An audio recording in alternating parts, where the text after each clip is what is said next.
All right, I'm recording. Okay. Hey, Rich. Hey, Jack, what's going on?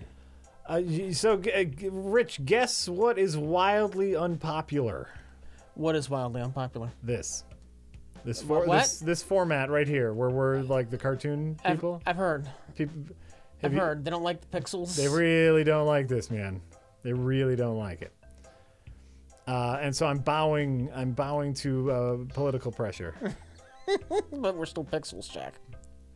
For this episode, we're still pixels. So we're changing back to the other format where they see our faces. They seem to like that. But I thought to myself, we have all these pixel people, and this is really good for short episodes. So what if we have a new format for games that we don't have a lot to say about, or like early impressions of games, stuff like that. It's just short episodes. Well, that's great. So Rich, welcome to Pre-Rec Quick App. Quep? Pre-Quick. Q-U-E-P. Quep. Pre-Rec Quip. A what? The quick app. Quep. Quick. Quep. Quack?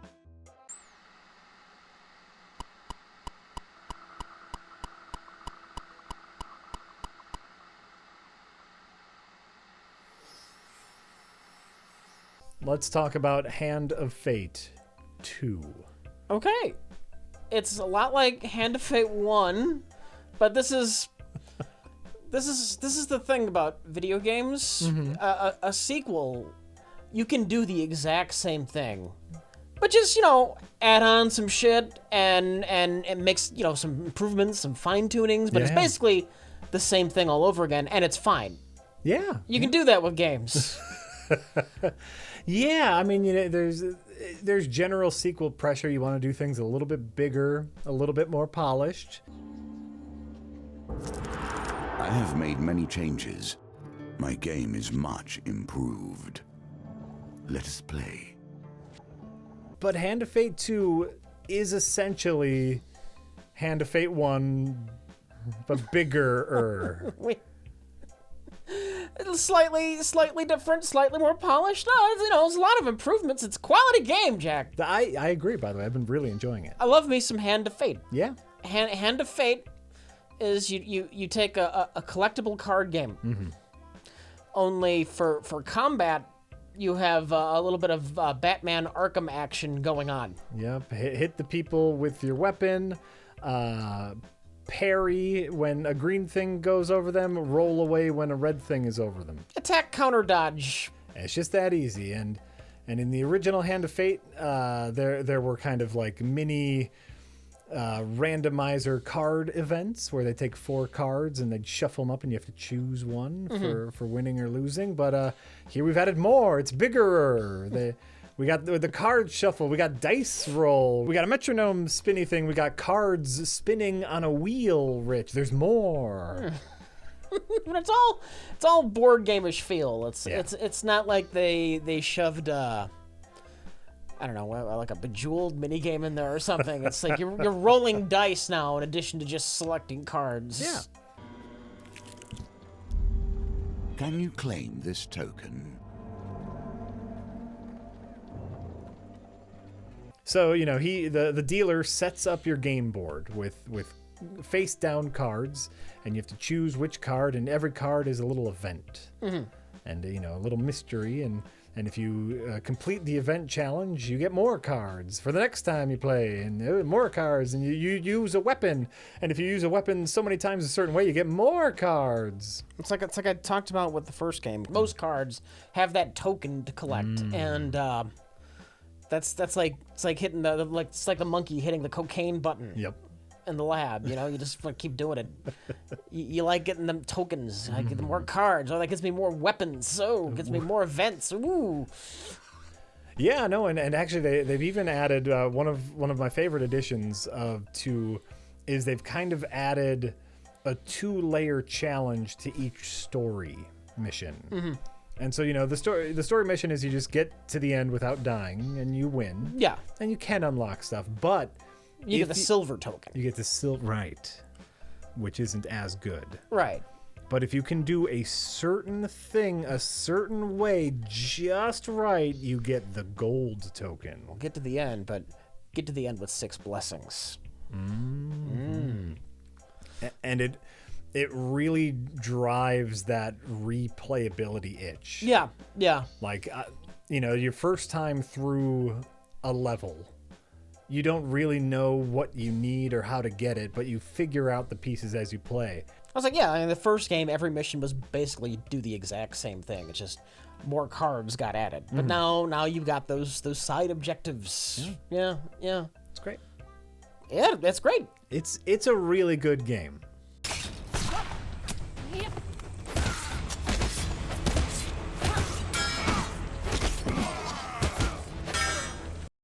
The other changes, you get a sidekick now. Ooh, yeah. Who follows you on your adventure. You get to choose between one of, what are there, like 4, right?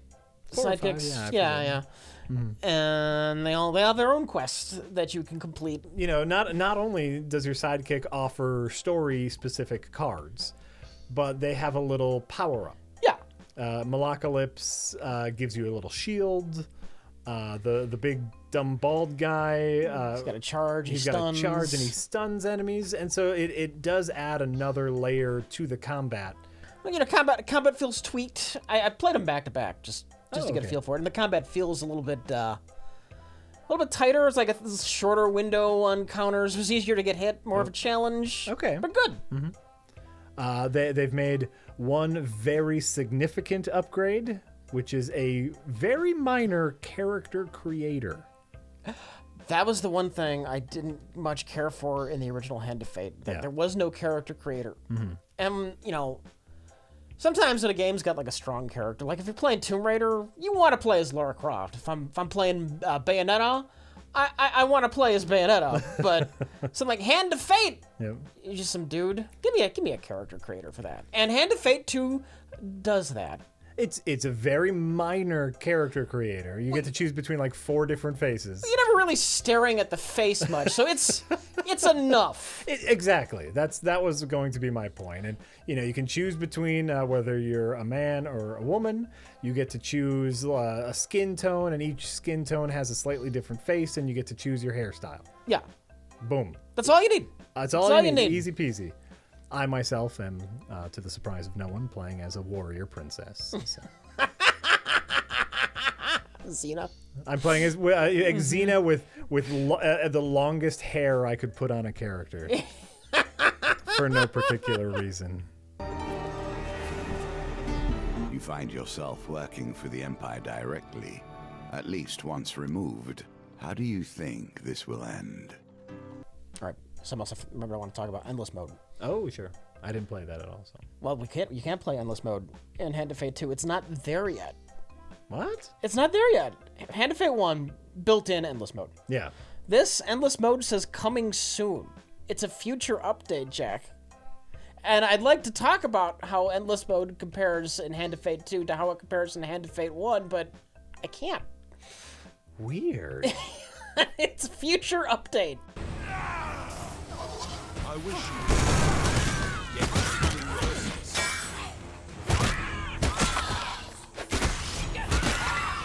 They've added a new mechanic, which is the fame meter. And there is certain equipment that you cannot get unless you have enough fame. And, that's how they balance some of the more powerful weapons, is you need to do so many little tasks to gain your fame. Right. If you want to use that awesome ice hammer, which I do because it's awesome. And I really like that. It actually really makes me...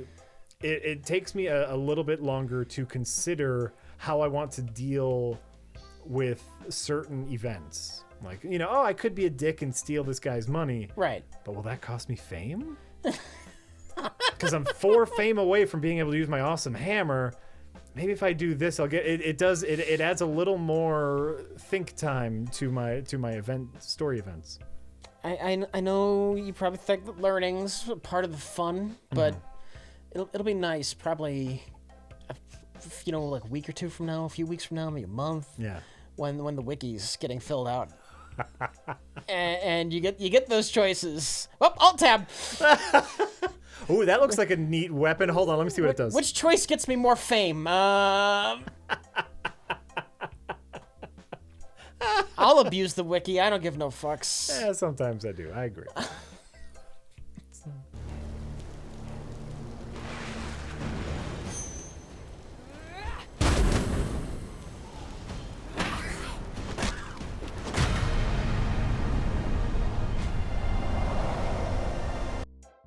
More of what you liked the first time. You get the dealer back. We love the dealer. He says more and new things. Yeah. You get the character creator. You get the sidekick. You get side missions. More games, more randomness, more board game stuff. You get some dice now. Yeah. Nothing that's like a revolutionary change. Just it's incremental upgrades over the first one. Yep. It makes for a better game. Mm-hmm.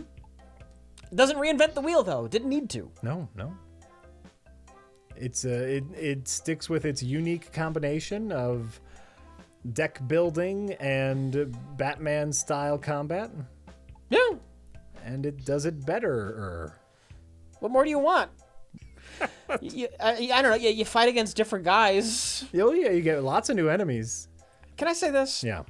Do we need zombies in a fantasy setting too? Do we need infected there? I love the game. Yeah. But the infected don't do much for me. I was really worried. We were both worried. We were playing it on stream. Yeah. And we came across the infected, and we both rolled our eyes because we don't need zombies in a fantasy setting, and we were both worried that they replaced the skeletons. Yeah.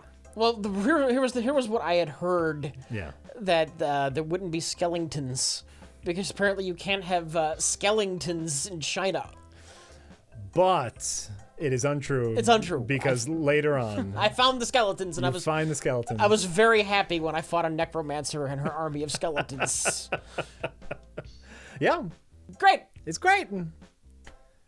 We liked it. Recommend it.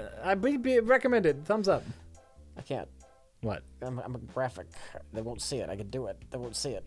Well, but if you say thumbs up, I'll put like an image of a thumb. Put like an image of a thumb. Will it be an 8-bit thumb, or are you just gonna find like a stock photo of a thumb? Like a stock photo, like the Facebook thumbs up. That's a pretty iconic thumbs up. Facebook thumb. How about just a beautiful hand model? Can we get a beautiful hand model for me to give a thumbs up with? Right here. I just put it in there. Some nice nail polish. Mm-hmm. They took their time on that. Yeah. That stock photo cost us $15. Oh my god. I just want to let you know that. That's how much stock photos Blur it and edit it out. Just I ain't spending $15 for that joke.